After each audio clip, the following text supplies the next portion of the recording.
இயேசு கிறிஸ்துவினுடைய முதலாம் வருகை என்று சொல்வது ഭൂമിയിൽ ജീവിക്കുന്ന എല്ലാ മനുഷ്യർക്കും സ്വന്തമാണത്.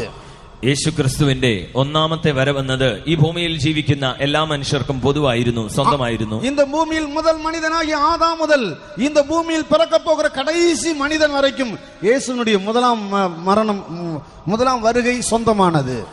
ഈ ഭൂമിയിൽ ജനിച്ച ആദിമ മനുഷ്യനായ ആദാം മുതൽ ഈ ഭൂമി അവസാനിക്കുന്നതിന് മുമ്പ് അവസാനം ജനിക്കുവാൻ പോകുന്ന ആ വ്യക്തി വരെയും എല്ലാവർക്കും യേശുവിന്റെ ഒന്നാമത്തെ വരവ് പൊതുവായിരുന്നു, സ്വന്തമായിരുന്നു. യേശുവിൻ இரண்டாம் வருகை எல்லாருக்கும் உரியது இல்லை. എന്നാൽ യേശു ക്രിസ്തുവിന്റെ രണ്ടാമത്തെ വരവ് എല്ലാവർക്കും ഉള്ളത് അല്ല. என்னுடைய பரிசுத்தவான்கள் என்று சொல்லுகிற ஒரு கூட்டத்துக்காக மாத்திரம்தான் தன் இரண்டாம் வருகை அமைந்திருக்கிறது. എന്റെ വിശുദ്ധന്മാർ എന്ന ഒരു കൂട്ടത്തിന് വേണ്ടി മാത്രമാകുന്നു യേശുവിന്റെ രണ്ടാം വരവ്. அவர்கள்தான் அவருடைய சம்பத்து, അവർ ആകുന്നു അവന്റെ നിക്ഷേപം, அவர்கள்தான் அவருடைய சொத்து.